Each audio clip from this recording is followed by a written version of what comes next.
If you like this show, tell a friend. If you don't like it, my name is Heathcliff.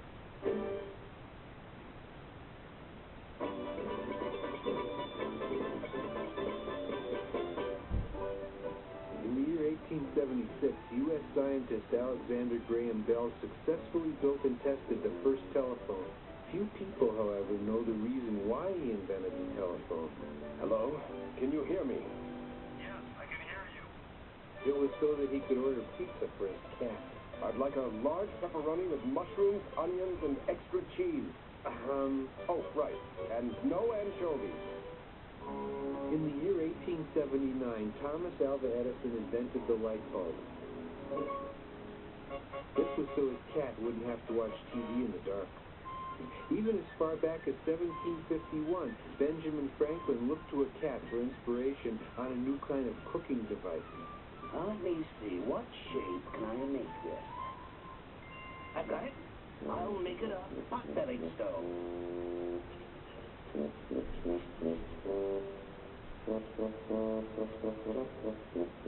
Go fly a kite, Franklin. If he'd invented the microwave oven instead, he could have done it in 90 seconds. All the great inventions in history have come about because of cats. And perhaps the greatest invention of all was the work of this cat, Cicero. It was in the year 11 and a half that this handsome feline changed the course of history. Cicero lived with a young architect named Jonah. Now, Jonah's problem was that he couldn't take architecture seriously.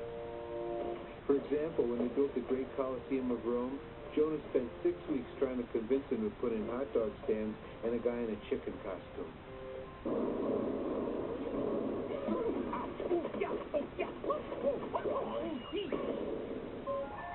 Jonah's heart just wasn't in architecture. While the others sat all week drawing up plans for new Roman buildings, Jonah pursued his own kind of artistry, cartooning.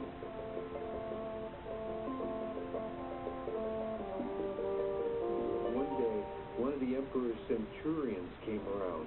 You are the one called Jonah?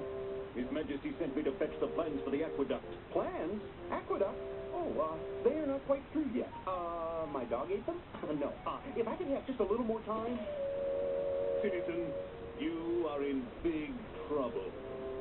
So what? They cannot throw me in the dungeon for drawing cartoons. Tell me again how they cannot throw you in the dungeon? They cannot keep me here like this. That's what I said. Good luck. See you sometime after the Byzantine era. But the magnificent cat knew that he had to get his master out of the Roman slammer, for without his master, the cat had no one to feed him. Not now, odious Maximus. I'm attempting to think. The key to rescuing Jonah lies in my reaching the Emperor. Let me see what time it is. It is V past XI. His Majesty will be enjoying his dinner repast. Come, odious Maximus. You can aid me in getting in to see him. Let us grab the next barge. Soon they were on their way to the Emperor's palace. I do not mind rowing so much. The hard part is having exact change. The Emperor, Voracious the Great, dwelled in regal splendor.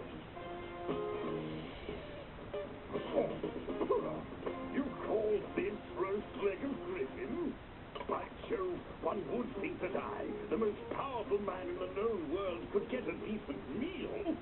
How long has it been since I sent that Marco Polo chap out for Chinese food? 17 years, Your Majesty. I wish there was some place to get Chinese food closer than China. His rantings were interrupted, however. In the North Tower, a guard noticed an intruder, the furry kind, and he sounded the alert. An alert! We are under attack! Centurions, after them! They're playing our song.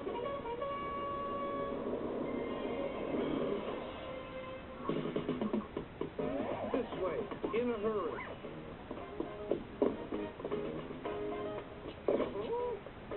So what if you're not a horse? I'm not Ben-Hur either. Move, and don't stop till we reach Mesopotamia.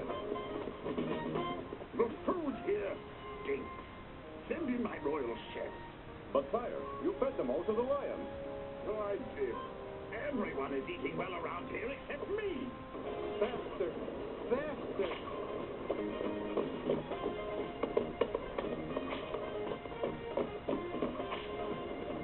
What is that commotion in my hallways? I command you to halt! The cat knew he was in a lot of trouble, but he also knew how much the Emperor craved a good meal. What are you trying to tell me, Cat? That you know of a great chef? Correctamundo, sire. Cat, I will try this chef. But if the meal he prepares is not the best I have ever tasted, you will all be thrown to the lion. The cat had him fetch Jonah from the Emperor's prison. They were placed in the royal kitchen, and there Jonah was given his order. But I do not know the first thing about cooking. I'm a cartoonist. Leave it to me. You just cook what I tell you. The cat had an idea. Tomatoes, pasta, ricotta cheese. He reasoned emperors are a lot like cats. They're fat and lazy, and they like to be waited on. He figured what he liked, the emperor would like. So he picked out all his favorite foods and had Jonah combine them. They cooked them and then served them to His Majesty. This had better be good.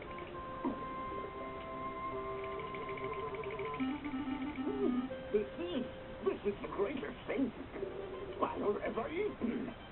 The meal was a complete success, and the emperor would appoint Jonah as chief food preparer, with ample time on the side to draw his cartoons.